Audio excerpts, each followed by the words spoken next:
malam Indonesia. Selamat malam Indonesia. Sekali lagi selamat malam Indonesia. Selamat berjumpa kembali dalam acara Minggu Malam bersama Slamet Raharjo. Sebuah acara yang santai membicarakan masalah kita, oleh kita, dan dari kita. Saya memang sengaja untuk membicarakan masalah kita yang tidak hanya yang ringan-ringan, tapi juga yang serius seperti ini. Saya lebih memilih suasana yang santai, yang rileks, sehingga kita tidak harus mengerutkan dahi. Nah, untuk itu saya memilih kafe untuk membicarakan ini. Jadi nanti jangan terlalu tegang untuk membicarakan masalah kita ini. Nah ini yang penting ini. Untuk membangun suasana santai seperti itu, saya nggak bisa sendiri. Saya mohon dibantu semua. Dan bantuan yang paling penting adalah hari ini saya ditemani oleh dua orang wanita cantik dan suaranya merdu lagi. Siapa lagi? Ayang! Selamat malam Indonesia. Dan yang kedua, Yani. Selamat malam, Om Slamet. Selamat malam Indonesia dan selamat malam Indonesia. Oke, kami tidak hanya berdua di sini. Ada seorang wanita cantik satu lagi di belakang sana sedang memainkan piano. Kita kasih tepuk tangan buat Mbak Ratna.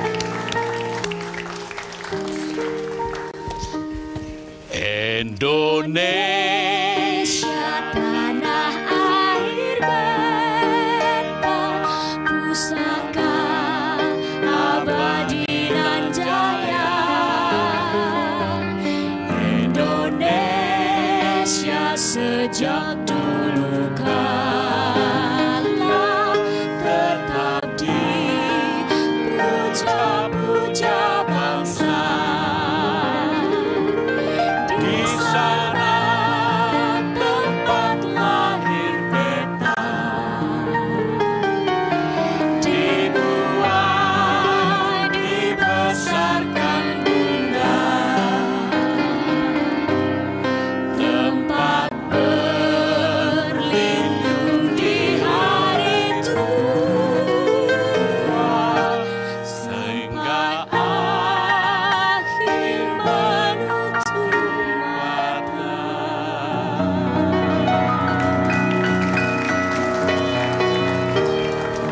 saya perlu menyanyikan ini, Pak. Saya waktu datang ke sebuah kota, ada tukang ngamen datang.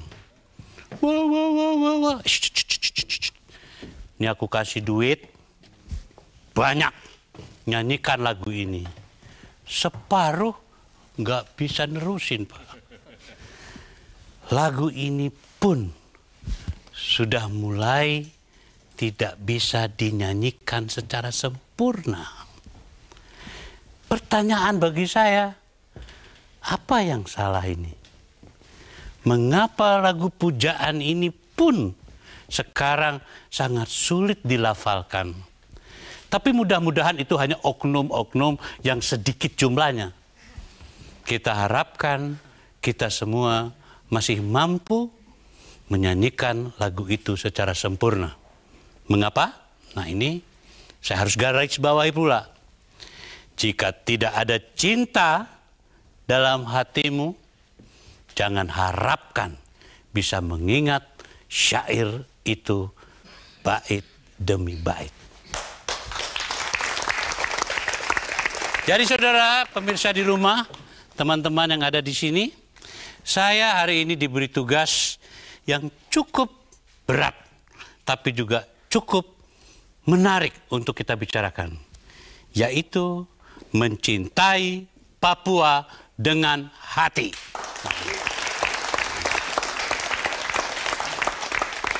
Saya suka judul ini karena menggunakan kata hati di dalamnya.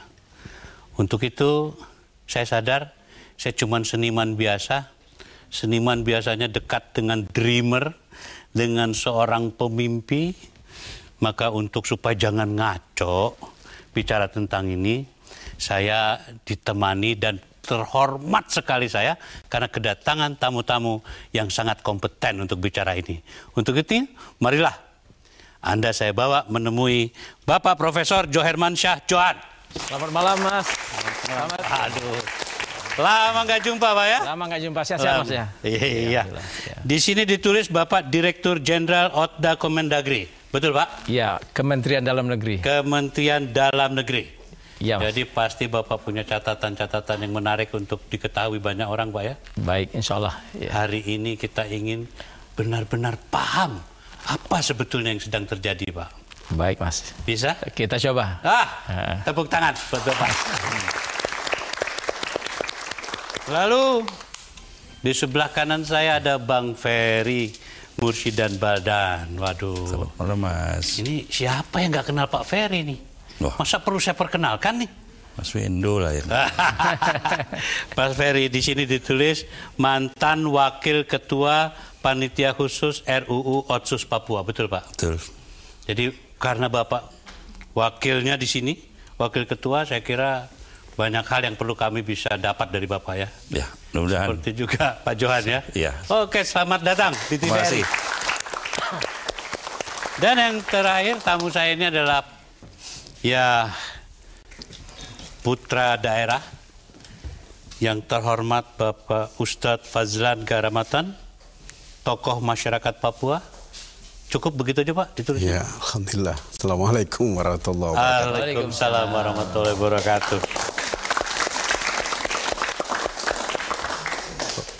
Ustadz Fazlan, karena kita mau bicara dengan hati dan kelihatannya Bapak ini memang seorang ulama, ya kan? Jadi nanti bisa nggak Pak kita kira-kira ya diberi gambaran sebenarnya ada apa ini yang terjadi dengan hati kita semua ini? Kok sampai masalahnya berkembang seperti ini? Bisa, Pak ya? Bisa, insya Allah. Alhamdulillah. Tepuk tangan Bapak. Terima kasih banyak. Dan yang terakhir, gimana Pak? Dia merasanya menteri, tapi bukan menteri. Jadi apa saya bilang? Calon. Temannya profesor. Itu bisa, boleh. Oke. Teman Profesor Joherman Syah Johan Arswendo Atmo. Ada komentar dong. Iya, saya kepengen komentar, tapi beliau-beliau ini lebih Papua dari saya nih. Batiknya Papua, ini batiknya Papua lagi. Makanya mereka dapat bagian dari mana gitu aja. Baik. Untuk itu Mas Wendo, Pak Johan, Pak Fazlan, dan Pak Ferry, kita boleh berpendapat, Pak. Ya. Tetapi kita dengarkan dulu pendapat orang lain. Dalam hal ini pendapat dari redaktur TVRI. 1,5 menit karya TVRI.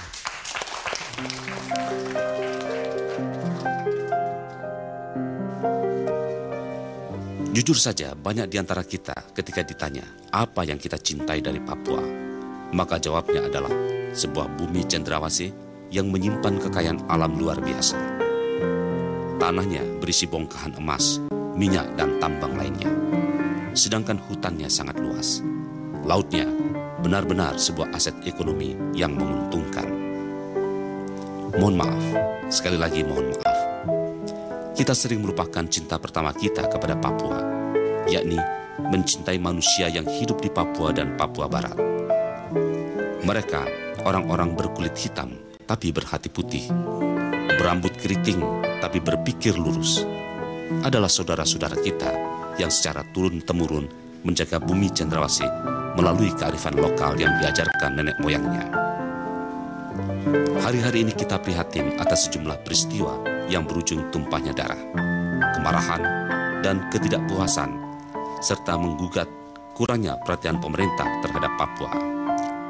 Upaya yang dilakukan pemerintah cukup signifikan. Undang-Undang Nomor 21 Tahun 2001 tentang Otonomi Khusus Papua dinilai sebagai kemajuan untuk membangun Papua. Akan tetapi lagi-lagi implementasinya mengecewakan. Padahal anggaran 30 triliun rupiah sudah dikucurkan. Membangun Papua dan juga Papua Barat tidak cukup dengan guyuran uang triliunan rupiah.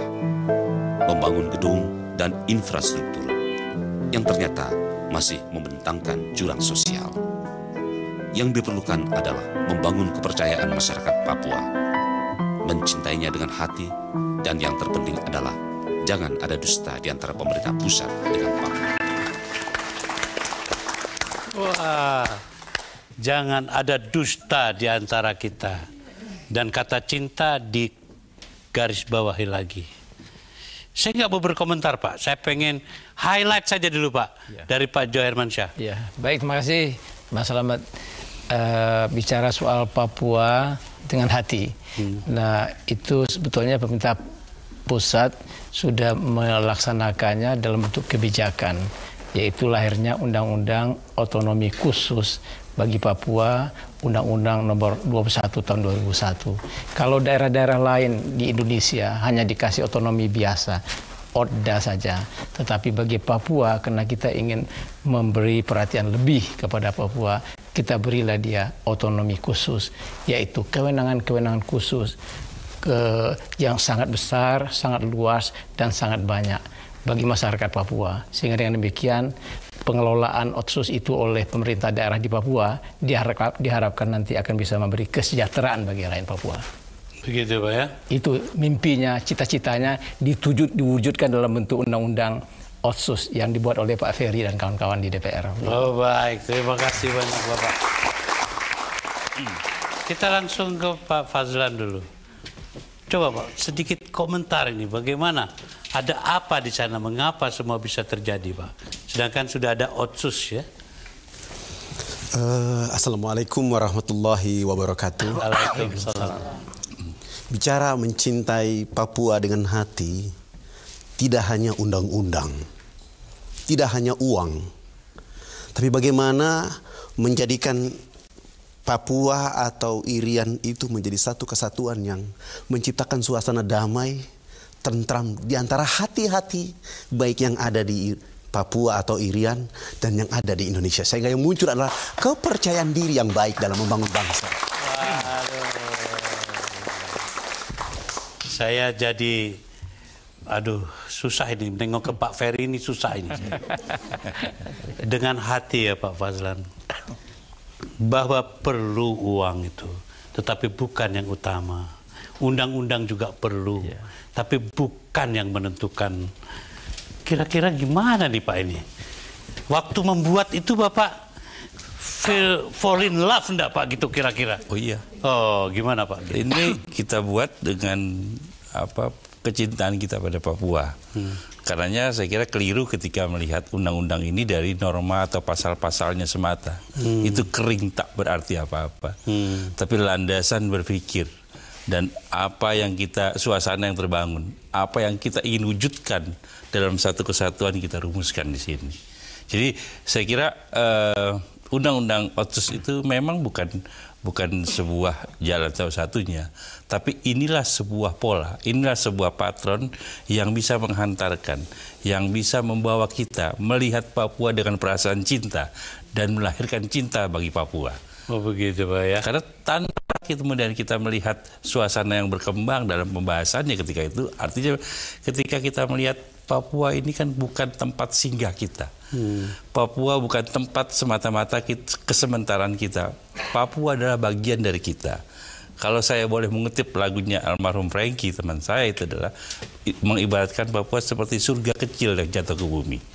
Jadi semua orang bisa menikmati, semua orang bisa senang di sana, tapi jangan pernah kesenangan itu hanya untuk dirinya. Cintailah Papua, cintailah tanah Papua, cintailah orang Papua. Baru kita bisa melahirkan sebuah kebijakan yang penuh damai. Tapi saya belum mau pindah ke Arswendo dulu nih. Saya pernah ke Kudus Pak, dan sering ke Kudus. Sulit sekali saya mendapatkan soto sapi. Saya mendapatkan soto kerbau. Loh, saya pikir di mana sapi itu? Ternyata di sana ada penghargaan atas leluhur mereka yang kebetulan dilarang makan sapi. Leluhur mereka kebetulan Hindu ya, tapi mereka jadi Islam hari ini dan tetap melestarikan itu dengan rasa cinta pada leluhurnya. Nggak apa-apa kan nggak makan sapi, ada kerbau kok. Nah itu satu indikasi. Kalau boleh Pak, saya minta indikasi cinta Papua tuh ada satu nggak Pak, indikasinya gimana kira-kira? Iya, kita melihat bahwa Papua, orang melihat tanah Papua adalah sebuah wilayah yang seolah-olah tanah kosong. Tidak ada masyarakat, tidak ada warga. Ini yang saya bahwa di sana ada kehidupan, di sana ada masyarakat Papua dan di sanalah ada saudara-saudara kita. Ya, jadi kalau kita melihat Papua sebagai sebuah tanah kosong, jadi mindset kita dalam melahirkan kebijakan, kemudian cara melihat itu yang saya kira harus dibagi. Baik. Terima kasih Pak Ferry. Teman-teman dari Papua, waktu pertama kali saya di Jogja didatangi oleh teman yang pertama kali ketika Irian Barat menjadi milik kita kembali, maka teman Papua datang ke Jogja. Bersama-sama saya duduk dan pertanyaan dari semua orang, Niko, kenapa kamu so hitam? Gitu. Niko bilang, kalian di sini cuma punya satu matahari. Di Papua sana, satu orang satu matahari. Jadi kami hitam-hitam semua. Satu orang satu matahari katanya. Memang ini berkelakar ya. Tetapi itu satu acara di mana kita mulai bersilaturahmi dengan cara yang ringan, guyon-guyon ringan. Tidak mungkinlah satu orang satu matahari kan. Ya. Tapi melihat yang semacam itu saya melihat adanya rasa kasih di antara kita, adanya rasa cinta di antara kita. Mas Wendo, gimana Mas? Justru itu, Mat, ya ketika kita bicara tadi, guyon tadi, iya. Sebelum TVRI ini berdiri, jadi tahun 61 dulu lah, 62 gitu. Belanda yang waktu itu menguasai Irian, disebutnya Irian Barat, Papua ini, mengatakan, memprotes, kalau Indonesia merebut Irian Barat. Apakah orang Indonesia, orang Jawa, orang Sumatera, itu seperti orang Irian? Beda semuanya, katanya. Bung Karno dengan gagahnya menjawab, dia mungkin tidak sama dengan orang Jawa, tapi apakah dia sama dengan orang Belanda? Ini artinya tidak ada akar rutan pun, jadi artinya juga menjawab secara politis. Nah, ketika dia menyatakan persaudaraan dengan orang Irian, dengan Papua ini, mestinya inilah titik tolak ketika kita mendekati persoalan-persoalan. Hanya dengan persaudaraan atau tadi bahasa TVRI-nya bagus, dengan hati, iya. Ini adalah proses-proses kebudayaan. Nggak bisa begitu proses kebudayaan semacam ini, kalau dihadapi dengan kekerasan aja, pasti hanya menimbulkan dendam, permusuhan, apalagi sesama saudara kita, dan nggak ada selesainya. Perkataannya harus dengan sesama seperti kita bersatu, kita merebut Irian Barat dulu, kita menyatukan, ini baru kita bunyi antara sesama. Ini baru hati, ini baru cinta, lebih bicara. Wah, saya masih punya waktu sekitar 2 menit ini. Saya mau, Pak Johan mau nambahkan sedikit. Ada waktu 2 menit. 1 menit buat Bapak, 1 menit buat Pak Fazlan ya. Ya, tadi kita memang tidak hanya sekedar dengan undang-undang. Kita juga tidak sekedar dengan uang yang banyak. Tidak sekedar dengan perangkat birokrasi yang pintar untuk membangun Papua. Membangun Papua itu dibutuhkan seluruh kekuatan kita secara bersama. Tidak hanya teman-teman di pemerintah daerah saja, di pemerintah pusat pun juga harus memberikan supportingnya untuk bisa mempercepat pembangunan di Papua itu. Itu yang harus kita upayakan bersama. Harus konkret, Pak. Harus konkret. Ya, baik. Ya. Kalau Pak Fazlan, bagaimana Pak Fazlan? 1 menit saya punya waktu. Ya, tadi saya bicarakan bahwa ketika melihat Papua atau Irian itu secara keseluruhan dengan hati, artinya tadi komponen undang-undang, komponen uang, itu ada bagian dari mendukung apa yang dilakukan oleh negara. Tapi orang Papua atau orang Irian itu lebih didekatkan ada dengan hatinya. Hatimu adalah hatiku, kita bersatu untuk negeri ini. Itu yang ada pada hati orang Irian. Ini gak jalan. Sehingga yang muncul adalah kekosongan, hampa. Sehingga muncullah kecurigaan, muncullah salah pandang. Padahal biarkan rambut kami keriting, badan kami hitam, tapi kami sungguh tulus dan lurus terhadap rakyat Indonesia. Saya tutup segmen 1 ini dengan apa yang disampaikan Pak Fazlan. Aduh, sulit saya membicarakan masalah ini. Saya sendiri kurang paham bagaimana mengurai hati lurus dan hati putih, walaupun kami memang berkulit hitam. Ini yang harus disadari, bahwa sebenarnya kita tidak bicara tentang fisik semata-mata, bentuk semata-mata. Bahasa kebudayaan adalah kita menginjak atau menyentuh nilai-nilai. Mampukah kita membuat nilai-nilai? Mampukah kita melihat nilai-nilai itu? Mari, jangan kemana-mana pemirsa, karena pada segmen berikut, bapak-bapak yang terhormat ini akan memberikan dasar-dasar pemikiran dari sebenarnya apa cara melihat Papua dengan hati itu yang sebenarnya. Tetap di TVRI, tetap di TVRI, dan tetap di TVRI.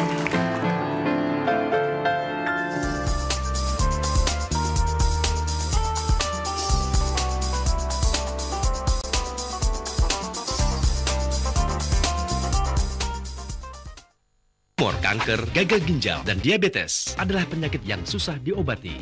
Kini hadir di Jakarta, Changjiang Klinik TCM, sebuah klinik dengan pengobatan resep eksklusif TCM yang telah terbukti di Tiongkok, menggunakan pengobatan dengan minuman ramuan herbal yang bermanfaat untuk membuang racun tubuh yang diolah secara higienis dan modern, serta dilengkapi dengan metode ramuan Tiongkok yang ditempelkan pada titik akupuntur. Metode eksklusif tersebut sudah mengobati banyak pasien.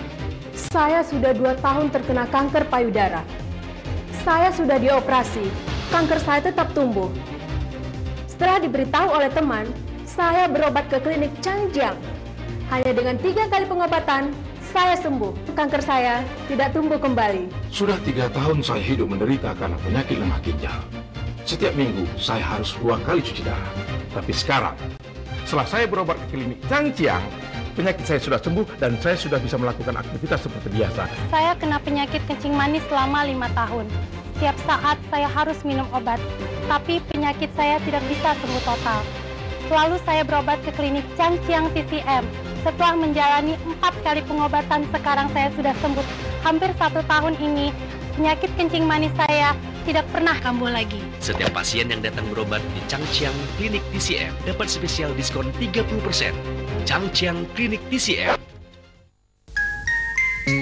Anak Indonesia harus bebas polio dan terlindungi dari penyakit campak. Bawa bayi dan balita Anda ke pos pelayanan imunisasi. Baik yang belum diimunisasi maupun yang sudah diimunisasi. Imunisasi adalah hak anak, apalagi vaksinnya buatan Indonesia. Imunisasi aman bagi anak yang sedang demam ataupun batuk pilek. Pastikan bayi dan balita kita mendapatkan imunisasi. Sayuran dan buah hasil petani Indonesia pasti aman untuk dikonsumsi. Tentu Pak, kita bangga mengkonsumsinya.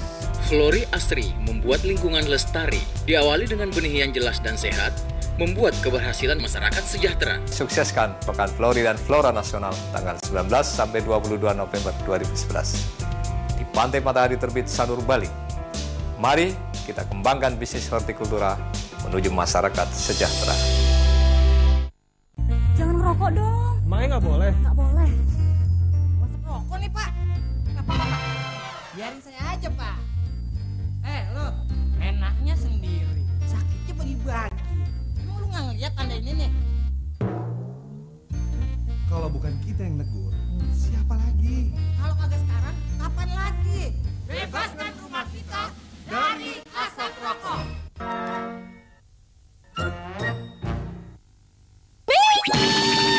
Apaan tuh? Bingung bayar biaya rawat kecelakaan suami saya, Bang. Nggak usah bingung, kan ada air. Jasa Raja maksudnya. Pertama, lapor ke polisi bila terjadi kecelakaan dalam berkendara. Menyertakan surat keterangan kesehatan korban dari rumah sakit. Bila meninggal dunia, meminta surat keterangan ahli waris ke... Nah ini nih, Bang Lurah atau Kepala Desa. Asuransinya masyarakat Indonesia.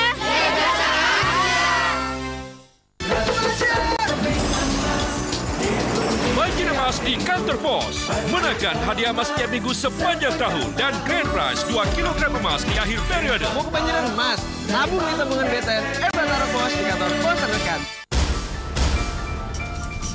Pelecehan dan pelanggaran hukum dilakukan aparat pemerintah yang seharusnya melayani. Perilaku mereka menggerogoti bawah negara hukum. Mari kita tuntut kembali kesetaraan warga negara di muka hukum yang telah diabaikan. reformasi hukum sangat penting. Reformasi advokat harus dilaksanakan. Lakukanlah pembersihan ke dalam. Saya mau rule of law ditegakkan dan kedaluarsa korupsi dihapus. Anak Indonesia harus bebas polio dan terlindungi dari penyakit campak. Bawa bayi dan balita Anda ke pos pelayanan imunisasi. Baik yang belum diimunisasi maupun yang sudah diimunisasi. Imunisasi adalah hak anak, apalagi vaksinnya buatan Indonesia. Imunisasi aman bagi anak yang sedang demam ataupun batuk pilek. Pastikan bayi dan balita kita mendapatkan imunisasi.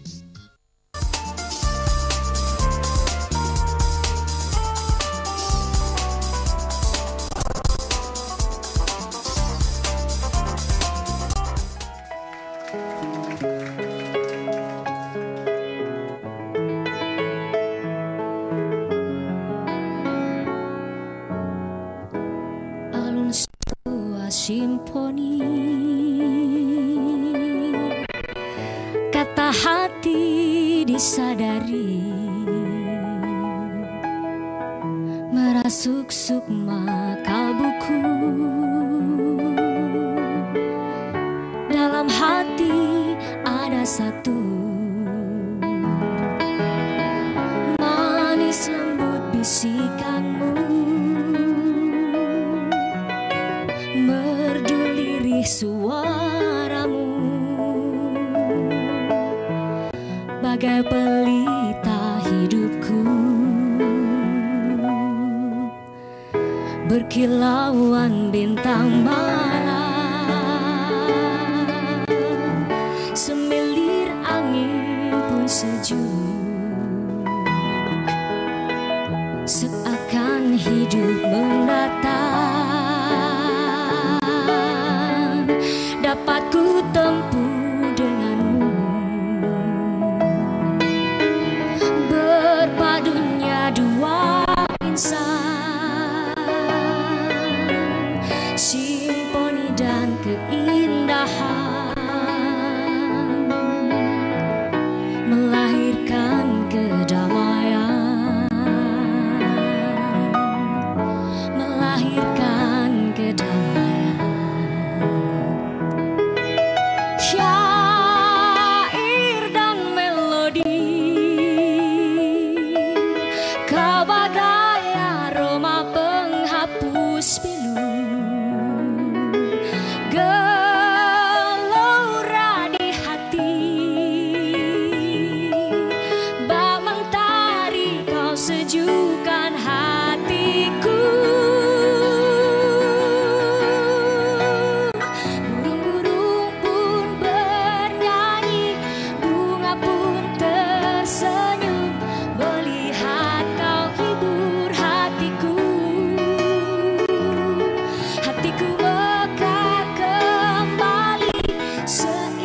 Simponi pasti hidupku kan bahagia, pasti hidupku kan bahagia.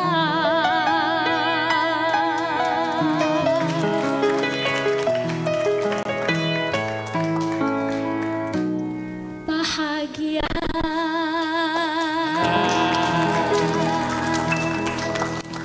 Pak Johan. Terima kasih. Tunggu dong. Saya bangga jadi seniman, Pak. Burung-burung pun bernyanyi. Aduh, andai kata kita bisa dapat suasana seperti itu. Luar biasa. Hari ini banyak ular bulu di Bojonegoro, di mana. Karena burung-burung sudah habis, Pak. Tidak ada lagi yang makan burung. Ya, jadi terima kasih banyak, kamu nyanyi bagus sekali ya. Terima kasih banyak. Dan kembali Pak, mengawali segmen 2 ini, saya lihat teman-teman Papua, Sajojo. Kenapa begitu? Karena kayak menginjak kotoran ayam itu kan. Pelan. Tetapi saya baru tahu, bumi ini memiliki kekuatan. Tapi kami tidak mau menyakiti bumi.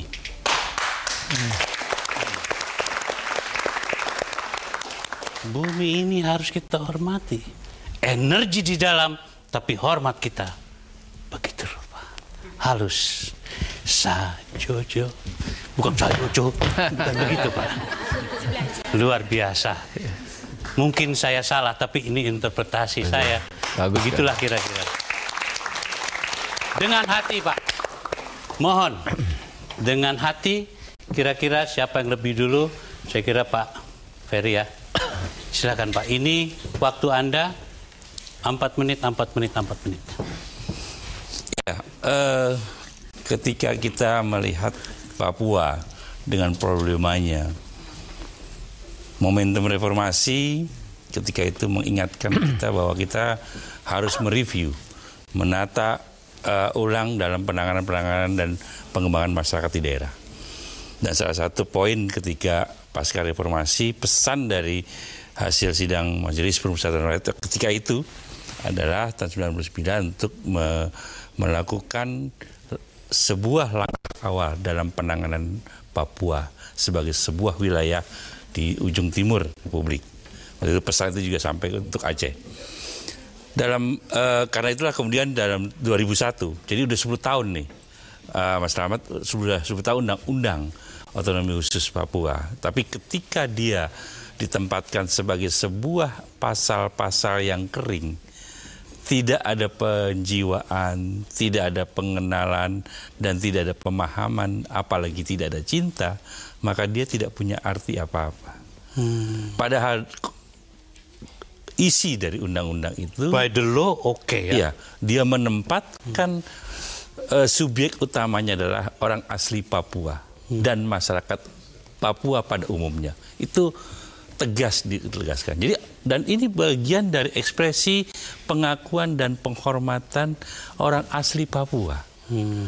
Ya, masalah mulai dari pada hukum pengakuan terhadap hukum masyarakat adat dengan hukum ulayatnya, bahkan dalam konteks penghormatan dan pengakuan itu bahwa masalah-masalah yang berkaitan dengan hukum, apabila ada sengketa antar warga dalam sebuah masyarakat adat, maka hukum adat itu bisa menyelesaikan dan itu terlegitimasi atas nama negara, sehingga pihak aparat hukum lagi tidak bisa intervensi masuk. Itu dari segi bagaimana kita ingin mengembangkan dan menumbuhkan masyarakat Papua bisa hidup secara wajar, bisa hidup secara lokal mereka, ya, kita kembangkan.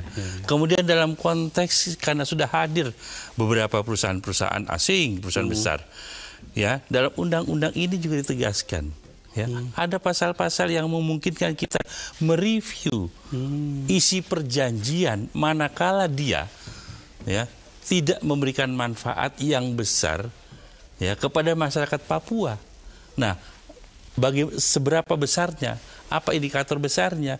Undang-undang ini menegaskan bahwa untuk pertambangan umum, untuk hasil emas, untuk minyak, untuk kehutanan, itu ada pengaturan-pengaturan secara khusus yang memang berbeda dari aturan-aturan yang ada dalam undang-undang sektoral yang lainnya. Jadi berbeda. Nah, karenanya ketika ada keributan hari ini, seolah kita tidak bisa mereview, saya katakan bisa. Harus dibaca undang-undang. Memang kenapa ini tidak diterapkan? Karena memang ini agak mengganggu dalam tanda petik. Mungkin saja ada sebagian atau segelintir orang yang sudah menikmati manfaat dari keberadaan perusahaan-perusahaan besar itu. Nah, undang-undang ini menegaskan. Jadi kita memang tidak merombak perjanjiannya, tidak memutuskan perjanjian sepihak, tapi konteksnya adalah bahwa jika dalam pasal-pasal perjanjian itu ada hal-hal yang kemudian merugikan masyarakat Papua atau tidak besarannya tidak sesuai undang-undang ini, maka dia bisa direview. Bahkan kalau kemudian ada kebertahanan, kemudian dia mau berkeras tidak menolak, itu bisa digugat di pengadilan. Bahkan dampaknya nanti putusan pengadilan bisa dan memungkinkan untuk membatalkan akhirnya perjanjian itu karena tidak ada niat baik. Nah, kemudian bagaimana juga kita melihat bahwa undang-undang ini adalah soal mindset kita secara khusus. hal yang muncul akhir-akhir ini, misalnya antara uang yang diberikan dalam tanda petik oleh perusahaan Freeport seperti polisi, itu karena salah kita menempatkan kepolisian tidak atas dasar undang-undang ini. Undang-undang ini memungkinkan bahwa biaya operasional perharinya itu bisa berbeda dan harus berbeda. Beda antara seorang anggota polisi yang ditugaskan di Polres Jakarta Pusat jaga demo di Monas sana dengan seorang polisi yang ditugaskan di Papua, harus berbeda. Nah, negara undang-undang sudah mengatur norma itu, tapi memang tidak mau berubah. Jadi apapun niat baik, apapun sesuatu aturan-aturan yang baik itu tidak punya arti. Saya katakan kembali lagi soal mindset kita bisa lahir karena ada perasaan cinta kita, dan kita harus melihat bahwa Papua juga harus hidup bisa berkembang, hidup wajar, hidup tidak terancam, ya, tidak tiap hari ya ada kekerasan, tidak tiap hari ada kesusahan, ya. Saya kira undang-undang ini menegaskan, dan hanya dengan perasaan cinta undang-undang ini bisa diimplementasikan dengan baik. Wah.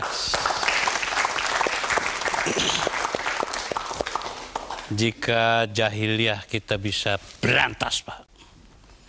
Jika para yang batil itu bisa kita kalahkan. Ini masalah de facto dan de jure, Pak ya. De jure bagus ya. De facto memang kurang meyakinkan. Sedikit mengarah kepada lainnya kata dan perbuatan. Dengan kata lain munafikun. Gimana nih Pak ngadapin begini Pak? Saya teringat kata-kata puisi dari Hairil Anwar. Ya. Kami mati muda, pekerjaan belum selesai, belum apa-apa. Ya. Papua adalah bagian dari Negara Kesatuan Republik Indonesia. Ya. Dan orang Indonesia harus bangga hidup dengan saudaranya yang dari Papua atau Irian. Kenapa? Negeri yang menerima matahari untuk Indonesia adalah yang rambutnya keriting, badannya hitam itu. Apa artinya? Ya. Hari ini orang hanya melihat matanya dalam keadaan mata fisik. Tapi sungguh matahari itu akan terbit suatu saat untuk bangsa yang besar. Maka tidak ada kalimat lain, tidak ada semangat lain selain undang-undang, selain anggaran, selain aturan-aturan lain. Marilah kita membangun orang Papua itu dengan hati. Apa itu hati? Kenanglah dia seperti kita mengenang diri kita. Yakin, orang-orang tua kami pada masa lalu selalu berkata bahwa ketika pelita itu masih tersembunyi di dalam gua, maka tidak akan terang buat semua orang. Tapi suatu saat pelita itu akan terang buat bangsa ini apabila kamu orang Irian itu sudah menguasai semuanya dengan pendidikan yang diajarkan oleh orang-orang yang datang dari Indonesia itu sendiri. Begitulah orang-orang tua pada masa lalu mendidik kami sebagai anak-anak negeri sana bahwa biar rambutmu keriting, badanmu jadikan mereka yang rambutnya lurus, badannya putih adalah sebagai saudara yang tadi berasal dari Irian tapi mereka pergi. Tapi ketika mereka pergi dan mereka sudah punya ilmu, janganlah dengan ilmu itu membiarkan keriting dan hitam itu merana. Tapi angkatlah dia ke atas permukaan sebagai cahaya baru buat kamu di Indonesia. Itu yang harus diabukan oleh kita. Sehingga marilah pemerintah pusat sudah dengan otsus, DPR sudah dengan undang-undang, dengan anggaran. Marilah wahai saudara-saudara pemerintah daerah, camkan itu amanah dari negara untuk kita yang ada di daerah, untuk rakyat yang ada di kampung-kampung. Menangis Pak, 66 tahun Indonesia merdeka masih ada warga negara yang telanjang di negeri ini. Malu. Manakah hati kita membangun negeri ini? Dia sudah tidak sepantasnya kita membiarkan mereka seperti itu. Tidak ada alasan mengatakan bahwa transportasi yang sulit. Kita sudah 66 tahun. Bagaimana kita menuju Indonesia 1 abad masih ada warga negara yang telanjang di negeri ini? Pekerjaan ini kita lihat menjadi mudah, menjadi sulit. Tetapi kita harus mengambil bahwa apabila hati telah tiba pada diri anak bangsa Indonesia, maka yang sulit itu akan menjadi mudah, yang mudah itu akan menjadi terang bagi orang. Khususnya kami yang ada di negeri sana. Wahai saudara pemikir bangsa, wahai para ilmuwan, wahai para teknolat, wahai para agamawan, marilah berdiri bersama kami di negeri Indonesia dengan membangun Papua dengan cahaya yang pertama terbit dari timur itu. Iya Pak, aduh.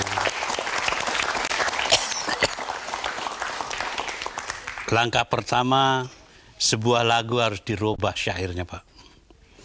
Bukan dari barat sampai ke timur. Karena matahari lebih di sana.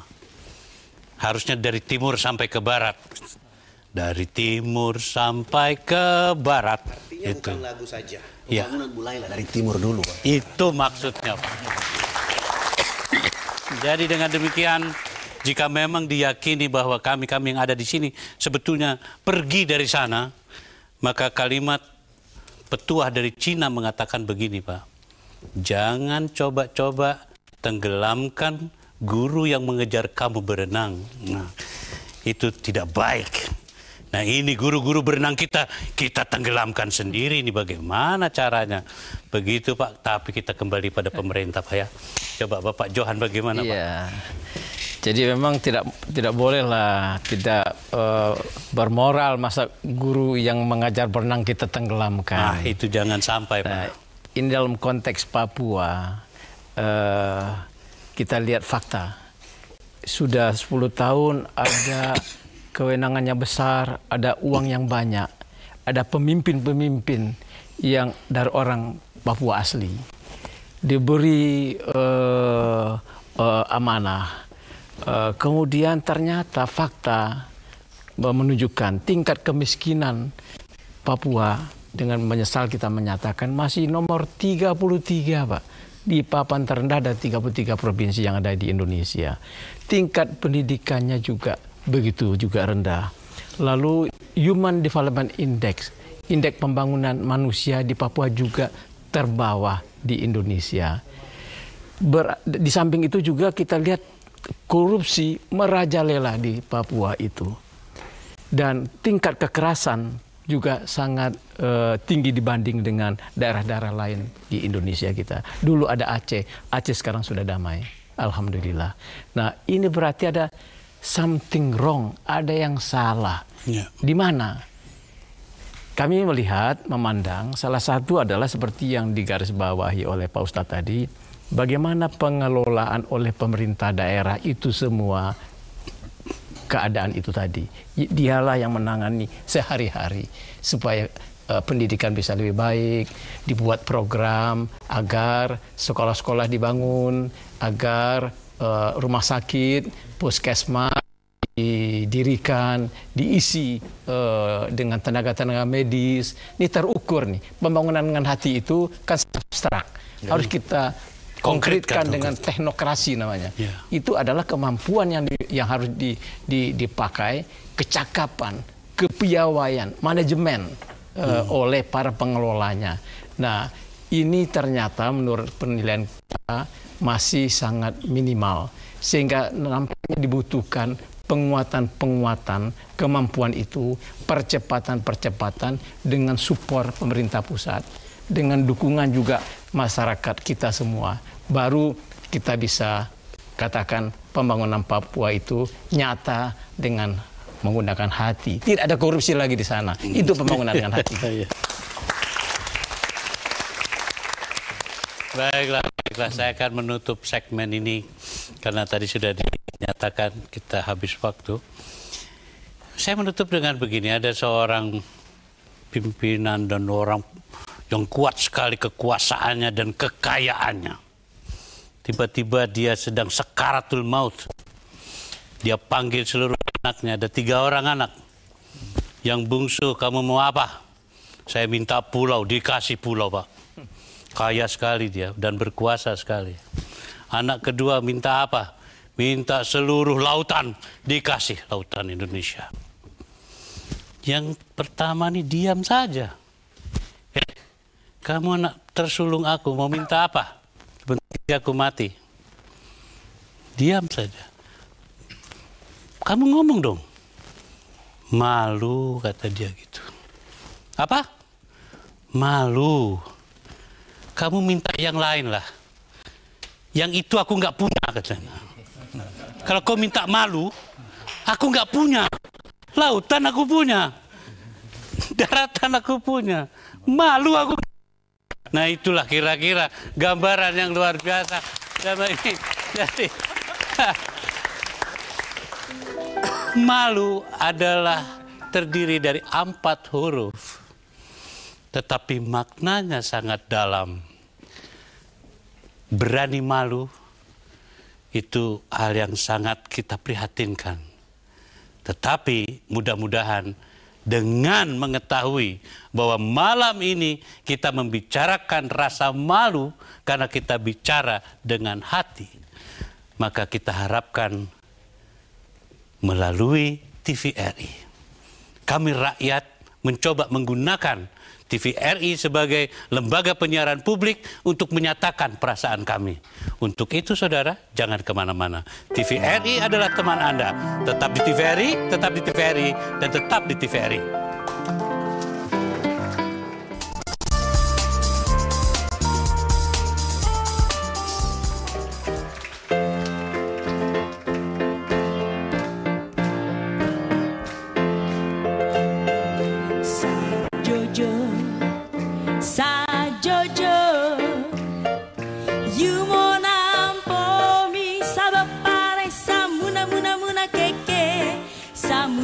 Muna keke Sajojo Sajojo Yumo nampomi sabapare samuna keke samuna keke Kuserai kusaserai rai rai rai rai Kuserai kusase rai rai rai rai rai Yunampo mikim ye biasa sore ye ye ye Yunampo mikim ye biasa sore Semuanya ya Sajojo Sajojo Yumona bomi sabaparai samuna keke samuna keke samuna keke samuna keke. Terima kasih. Lagu tadi berjudul Sajojo yang berasal dari Papua. Wah, aduh, kita kedatangan tamu spesial. Aduh, selamat malam. Aduh, silakan Pak. Aduh. Ya, yes. Waduh, pertama kali sih. Aduh. Jadi tadi dengar Sajojo terus datang ini, kira-kira apa nih Pak nih? Yang pengen diomongin ini Bapak dari lahir begini? Tidak Pak, saya dari usia 3 tahun. Kurang dekat Pak, kurang dekat. Dari umur 3 tahun Pak. 3 tahun? Iya, saya sakit polio. Sakit polio? Iya.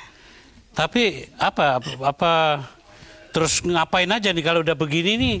Terus nyerah sama nasib atau gimana nih? Oh tidak Pak, saya tetap menerima nasib apa adanya. Nasib apa adanya? Ya.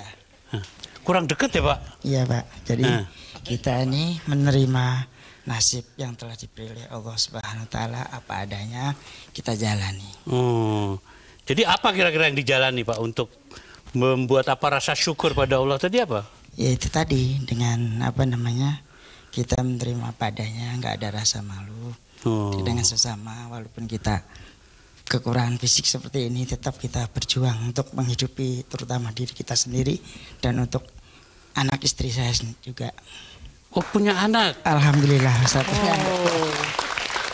Apa kira-kira usaha Bapak apa tuh Pak? Ya usaha saya itu Pak sebagai pengasong jual koran sama pulsa Pak. Pengasong jual koran sama jual pulsa elektrik. Jual pulsa? Iya. Wah ini menarik ini Pak. Banyak orang yang jual harga diri, Pak. Ini jual koran, jual pulsa, dan jual asongan. Gitu. Iya, Pak. Tapi kenapa? Minta maaf nih, Pak ya. Iya. Kenapa Bapak nggak kayak yang lain aja, mengemis gitu? Nggak mau kan Pak ya? Oh nggak mau. Oh Pak. nggak mau Iya, dong. Betul. Iya. Kasihan sekali Iya. mereka Pak ya. Ya bukan masalah kasihannya Pak. Jadi karena mereka tidak mempunyai niat yang baik bahwa apa yang diberikan oleh Allah itu Tuhan itulah yang terbaik untuk diri kita. Makanya kita jangan menyerah dan kita berjuang untuk jangan bergantung pada sesama tapi bergantung pada Allah dengan cara usaha atau ikhtiar supaya kita bisa hidup. Itu contohnya tadi dengan cara menjual koran, dagangan koran. Jadi kita lebih terhormat Pak daripada kita di pasar atau di lampu merah. Pak kasihan saya nggak bisa makan. Bisa semuanya. Yang namanya ulet di dalam batu aja bisa hidup. Apalagi kita di negeri yang makmur, ya kekayaannya luar biasa yang sampai di Papua ya, sampai namanya Freeport itu tambang emas, batu bara, Lo kok tahu Freeport? Dari mana tahunya? Tahu Freeport dari mana? Ya, dari koran itu? Ya dari koran Kak, kita membaca. Sebenarnya orang Papua itu hanya mengharapkan kesejahteraan aja yang diharapkan. Karena semuanya sejahtera dan mereka itu adil, mencari kerja juga gampang, mencari makan juga gampang, nggak susah. Jadi mereka itu insya Allah di sana tidak ada kekerasan. Ya semuanya hidup dengan damai. Karena apa yang dicolong dia udah punya kok. Ya misalnya dia mau mencuri, dia udah punya. Nah, karena ketidakadilan itu, ya jadi mereka itu akhirnya ada yang rasa jengkel, kesel, sewot, sehingga temennya lah yang dikerjain teman sendiri, bangsa sendiri akhirnya. Gitu Pak, ya semacam itu. Bapak jangan pinter-pinter nanti jadi pejabat loh. Jangan pinter-pinter, segitu aja. Ya kan? Operasinya di mana? Operasinya di mana nih? Ya. Saya setiap hari Pak operasi saya, insya Allah alhamdulillah ada di depan kantor TVRI Pusat Jakarta. Wah KKR ini. Di depan rumahnya di mana? Rumahnya di mana? Rumah di mana rumah? Rumah saya di Bekasi Pak. Kesininya naik apa? Kesini saya naik motor Nissan roda 3 yang Nah kita bawa sendiri. Alhamdulillah dengan semangat yang tulus dan ikhlas kita bisa jalan dengan santai dan rileks dengan selamat sampai TVRI setiap hari. Enggak dengan saya kok. Dengan selamat. Iya Pak, bukan Pak Slamet Terharjo, tapi selamatan Pak. Waduh. Nah sekarang coba ini untuk terakhir ya, bicara pada teman-teman yang mungkin mendapatkan semacam semacam bagaimana Anda menerima segala sesuatu ini sebagai anugerah ya. Jadi Anda bisa berkarya dengan ini. Coba sampaikan kepada teman-teman yang lain di yang merah itu Mas, ke situ matanya ya. Iya. Jadi begini teman-teman para hadirin semuanya yang hadir di sini, para Bapak Ibu, remaja sekalian yang hadir. Yang juga kebetulan memiliki kekurangan fisik ya. Kekurangan fisik barangkali seperti saya, jangan menyerah ya, terus dan berkarya, berjuang. Apa yang kita miliki, apa yang kita punya, ya motivasi itu kita kembangkan dengan baik, dengan ikhlas. Kalau perlu kita sedikit punya ilmu, kita amalkan dengan ikhlas, dengan sedikit-sedikit kita minta bayaran sekian. Seperti saya sendiri saya juga di rumah itu setiap habis maghrib, setiap hari Senin sampai Jumat itu saya sedikit mempunyai ilmu. Alhamdulillah saya ajarkan ngaji di rumah. Itu sangat luar biasa Pak, alhamdulillah. Itu gratis, nggak bayar sama sekali. Selama 16 tahun di Bekasi saya, alhamdulillah itu gratis. Nah mereka itu termotivasi Pak, sampai yang putus sekolah itu karena nggak mampu. Mereka tuh saya tarik, ayo udah belajar aja di rumah mas saya. Apa adanya, apa yang saya bisa ya saya ajarkan supaya kamu tuh nggak buta huruf, nggak buta aksara.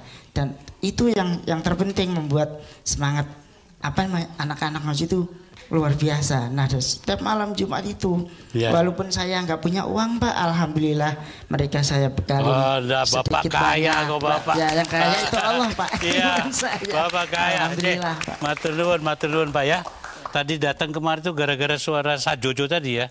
Pengen tahu tentang Irian juga rupanya Pak ya. Oke deh. Matur nuwun nggih. Matur sembah nuwun ya Pak. Nggih, monggo. Waduh. Bisa sendiri Pak? Oke. Iya. Ya, monggo. Waduh.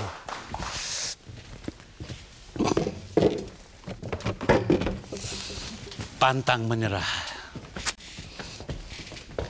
Ini yang menarik. Pertanyaan pertama ada? Anda ya? Oke. Assalamualaikum warahmatullahi wabarakatuh. Waalaikumsalam. Saya Yusman Nurtonggo, asal Irian Jaya Barat. Yang ingin saya tanyakan, bagaimana cara kita sudah kita ketahui bahwa 10 tahun ini pemerintah telah mengeluarkan dana yang begitu besar kepada pemerintah daerah. Tetapi yang kita lihat bahwa pembangunan di daerah-daerah itu sangat tidak nampak dan tidak sesuai dengan dana yang diberikan kepada dana yang begitu besar, tapi pembangunannya tidak ada. Jadi yang ingin saya tanyakan, bagaimana tips-tips yang mengatasi pemerintah daerah begitu. Mungkin itu saja. Assalamualaikum warahmatullahi wabarakatuh. Ibu, monggo. Assalamualaikum warahmatullahi wabarakatuh. Waalaikumsalam. Saya Ani dari Jakarta. Ya. Setelah kita mendengar tadi bahwa kita punya mimpi dalam Undang-Undang Nomor 21 Tahun 2001, yang mana kita juga sudah punya pemerintahan di sana, tetapi Papua masih tetap bergolak. Jadi mungkin yang ingin kami tanyakan, langkah-langkah apa yang harus dilakukan oleh kita ke depan untuk mewujudkan mimpi kita membangun Papua dengan hati dan dengan cinta. Terima kasih. Wassalamualaikum warahmatullahi wabarakatuh. Ya. Wah. Pertanyaannya berat semua. Ya. Maaf. Bismillahirrahmanirrahim. Assalamualaikum warahmatullahi wabarakatuh. Salam. Nama saya Abdurrahman dari Papua Barat. Saya sebelum bertanya, saya mengutip sedikit syair bahwa innal muhibba liman yuhibbu muti'uh. Sesungguhnya orang yang mencintai itu dia akan tunduk dan taat kepada orang yang dicintai. Tapi sungguh anehnya kurang dekat. Masyarakat Papua khususnya kok tidak taat kepada Republik ini.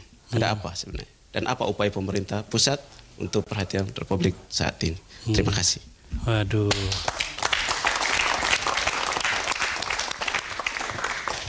Saya tidak tahu apa kebetulan atau tidak orang Papua pakai baju Yogyakarta itu. Ya? Supaya saya bagian daripada Republik dan Papua adalah bagian daripada Republik, tidak boleh dipisahkan. Nah, maksud saya Yogyakarta pun sedang pening, maksudnya sama juga. Jogja sedang pening juga. Oke, sekarang sudah ada pertanyaan. Waktu kita berapa menit ini? Sekitar 5 menit. Ya, sekitar 5 menit untuk menjawab ini. Kira-kira siapa dulu, terserah. Yang mana dulu? Ada pertanyaan-pertanyaan menarik ini, Pak. Sedikit. Silakan. Ya. Saya kira untuk 3 pertanyaan, hal yang harus kita lakukan adalah, karena ini sebuah hal yang memang berjangka panjang. Undang-undang ini mengamanatkan memang dana otsus saja itu 20 tahun. Jadi memang kita harus membuat sebuah blueprint bagaimana membangun Papua. Jadi belum terlambat lah. Saya masih katakan belum terlambat. Oke, kalau 10 tahun kemarin sudah terlampaui, ini masih punya waktu kita. Sehingga apa yang kita lakukan dengan sebuah langkah besar itu bisa terwujud. Karena memang ini multidimensi yang dipesankan oleh undang-undang ini. Jadi bersemua aspek dengan melandaskan pada apa yang kita ingin katakan. Jadi ada eksplisit di penjelasan undang-undang ini bahwa dia pada tahun 2026 kira-kira, ya 25 tahun sejak 2001 itu tidak ada lagi wilayah di Papua yang terisolasi. Semua terhubungkan lewat transportasi darat, laut maupun udara. Artinya itulah yang kita ingin wujudkan, sehingga dengan demikian normallah kehidupan di sana, ya majulah kehidupan di sana, berkembanglah kehidupan di Papua. Jadi kalau mau menentukan 10 tahun ke depan, hari inilah kita berkomitmen. Belum terlambat, ya gitu, masih ada waktu yang cukup, ya blueprint Papua. Ada lagi? Tadi ada pertanyaan menarik juga Ya. Bapak dulu ya. Tadi ada 3 hal tadi yang saya catat itu. Satu, pembangunan Papua itu tidak tampak. Ya. Yang kedua, Papua kok masih tetap bergejolak. Yang ketiga, rakyat Papua kok tidak taat ya di dalam pengelolaan pemerintahan kepada pemerintahnya. Nah, hemat saya, Mas Slamet, itu perlu ada langkah-langkah yang strategis untuk segera. Jadi tidak juga harus sampai 2026 misalnya.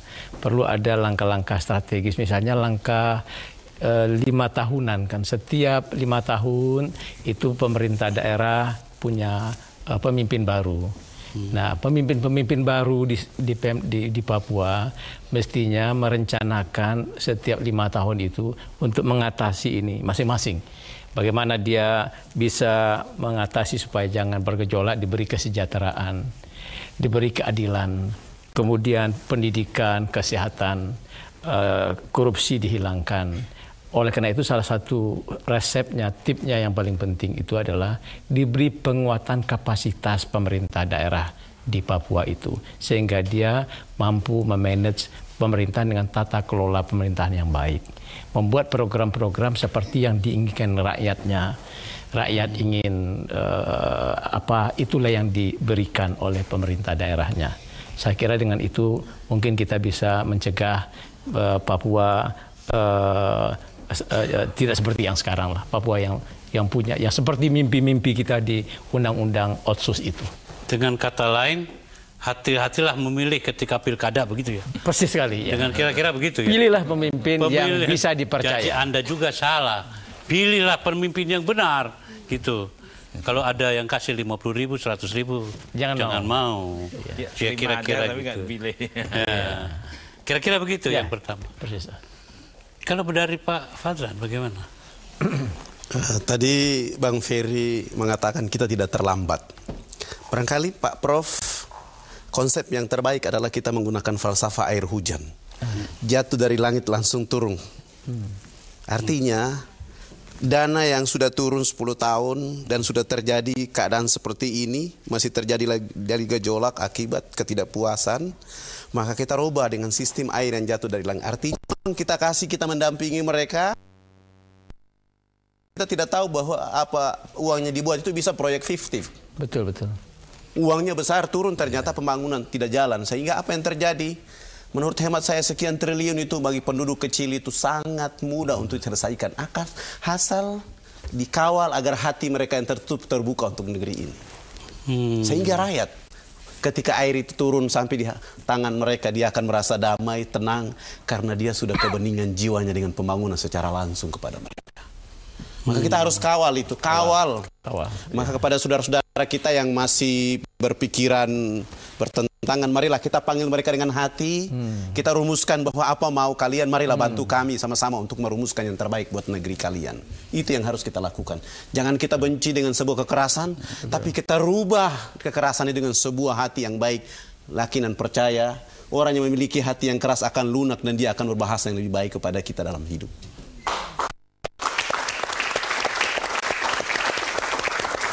Jadi menyebabkan mereka tidak taat itu apa Pak kira-kira ya? Karena cintanya tidak bertepuk 2 tangan, atau jadi cintanya kan cuma sebelah tangan makanya dia tidak taat kan? Itu gimana jawabannya tuh Pak? Memang tidak dicintai mereka ya? Ya enggak lah.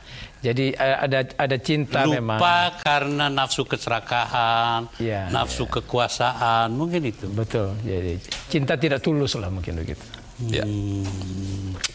Jadi begitu Bapak. Memang lidah tak bertulang itu lagu cinta yang paling luar biasa itu. Tapi tulang pun bisa berlidah. Kalau kita benar-benar memberi vitamin pada tulang itu dan mengatakan pada kita, selamat, kamu masih bisa berdiri tegak sampai umur 75-an. Wah begitu Pak, tulang udah kasih tahu kita Pak. Karena tulang sudah berlidah, bukan lidah tidak bertulang. Kira-kira begitu. Baiklah, ini sulit sekali saya membuat resume dari yang ketiga ini. Hanya saya melihat adanya mulai keterbukaan hati di dalam melihat kesalahan dan dalam kemungkinan melihat ke depan. Tidak terlambat, kata Pak Ferry, tetapi akan sangat terlambat kalau kita tidak mulai dari hari ini. Saya kira begitu. Nah, untuk ini, apa yang harus kita lakukan? Apa yang harus kita bantu dari negara ini yang kita cintai? Bagaimana rakyat harus melakukan sesuatu untuk lebih memperbaiki persoalan ini? Jangan kemana-mana. Karena segmen berikut, Bapak-Bapak yang terhormat ini akan memberikan pandangannya, pemikirannya tentang bagaimana menyelesaikan masalah ini. Untuk itu, jangan kemana-mana. Tetap di TVRI, tetap di TVRI, dan tetap di TVRI.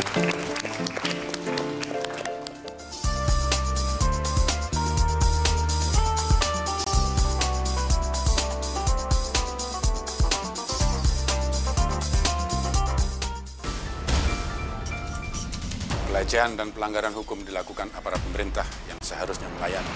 Perilaku mereka menggerogoti bawah negara hukum. Mari kita tuntut kembali kesetaraan warga negara di muka hukum yang telah diabaikan. Reformasi hukum sangat penting. Reformasi advokat harus dilaksanakan. Lakukanlah pembersihan ke dalam. Saya mau rule of law ditegakkan dan kedaluarsa korupsi dihapus. Tumor, kanker, gagal ginjal, dan diabetes adalah penyakit yang susah diobati. Kini hadir di Jakarta, Changjiang Klinik TCM, sebuah klinik dengan pengobatan resep eksklusif TCM yang telah terbukti di Tiongkok, menggunakan pengobatan dengan minuman ramuan herbal yang bermanfaat untuk membuang racun tubuh yang diolah secara higienis dan modern, serta dilengkapi dengan metode ramuan Tiongkok yang ditempelkan pada titik akupuntur. Metode eksklusif tersebut sudah mengobati banyak pasien. Saya sudah 2 tahun terkena kanker payudara. Saya sudah dioperasi, kanker saya tetap tumbuh. Setelah diberitahu oleh teman, saya berobat ke klinik Changjiang. Hanya dengan 3 kali pengobatan, saya sembuh. Kanker saya tidak tumbuh kembali. Sudah 3 tahun saya hidup menderita karena penyakit lemah ginjal. Setiap minggu saya harus 2 kali cuci darah. Tapi sekarang, setelah saya berobat ke klinik Changjiang, penyakit saya sudah sembuh dan saya sudah bisa melakukan aktivitas seperti biasa. Saya kena penyakit kencing manis selama 5 tahun. Setiap saat saya harus minum obat, tapi penyakit saya tidak bisa sembuh total. Lalu saya berobat ke klinik Changjiang TCM. Setelah menjalani 4 kali pengobatan, sekarang saya sudah sembuh. Hampir 1 tahun ini, penyakit kencing manis saya tidak pernah kambuh lagi. Setiap pasien yang datang berobat di Changjiang Klinik TCM dapat spesial diskon 30%. Changjiang Klinik TCM. Anak Indonesia harus bebas polio dan terlindungi dari penyakit campak. Bawa bayi dan balita Anda ke pos pelayanan imunisasi. Baik yang belum diimunisasi maupun yang sudah diimunisasi. Imunisasi adalah hak anak, apalagi vaksinnya buatan Indonesia. Imunisasi aman bagi anak yang sedang demam ataupun batuk pilek. Pastikan bayi dan balita kita mendapatkan imunisasi.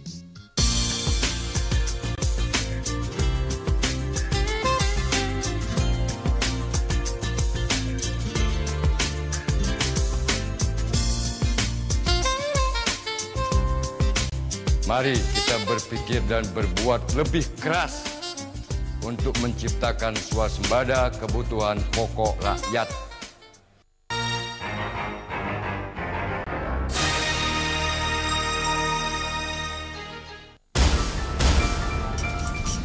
Pelecehan dan pelanggaran hukum dilakukan aparat pemerintah yang seharusnya melayani. Perilaku mereka menggerogoti bawah negara hukum. Mari kita tuntut kembali kesetaraan warga negara di muka hukum yang telah diabaikan. Reformasi hukum sangat penting. Reformasi advokat harus dilaksanakan. Lakukanlah pembersihan ke dalam. Saya mau rule of law ditegakkan dan kedaluarsa korupsi dihapus. Anak Indonesia harus bebas polio dan terlindungi dari penyakit campak. Bawa bayi dan balita Anda ke pos pelayanan imunisasi. Baik yang belum diimunisasi maupun yang sudah diimunisasi. Imunisasi adalah hak anak, apalagi vaksinnya buatan Indonesia. Imunisasi aman bagi anak yang sedang demam ataupun batuk pilek. Pastikan bayi dan balita kita mendapatkan imunisasi. Tumor, kanker, gagal ginjal, dan diabetes adalah penyakit yang susah diobati. Kini hadir di Jakarta, Changjiang Klinik TCM, sebuah klinik dengan pengobatan resep eksklusif TCM yang telah terbukti di Tiongkok, menggunakan pengobatan dengan minuman ramuan herbal yang bermanfaat untuk membuang racun tubuh yang diolah secara higienis dan modern, serta dilengkapi dengan metode ramuan Tiongkok yang ditempelkan pada titik akupuntur. Metode eksklusif tersebut sudah mengobati banyak pasien. Saya sudah 2 tahun terkena kanker payudara. Saya sudah dioperasi, kanker saya tetap tumbuh. Setelah diberitahu oleh teman, saya berobat ke klinik Changjiang. Hanya dengan 3 kali pengobatan, saya sembuh. Kanker saya tidak tumbuh kembali. Sudah 3 tahun saya hidup menderita karena penyakit lemah ginjal. Setiap minggu saya harus 2 kali cuci darah. Tapi sekarang, setelah saya berobat ke klinik Changjiang, penyakit saya sudah sembuh dan saya sudah bisa melakukan aktivitas seperti biasa. Saya kena penyakit kencing manis selama 5 tahun. Setiap saat saya harus minum obat, tapi penyakit saya tidak bisa sembuh total. Lalu saya berobat ke klinik Changjiang TCM. Setelah menjalani 4 kali pengobatan, sekarang saya sudah sembuh. Hampir 1 tahun ini, penyakit kencing manis saya tidak pernah kambuh lagi. Setiap pasien yang datang berobat di Changjiang Klinik TCM dapat spesial diskon 30%. Changjiang Klinik TCM.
Jangan pernah berkata benci padaku.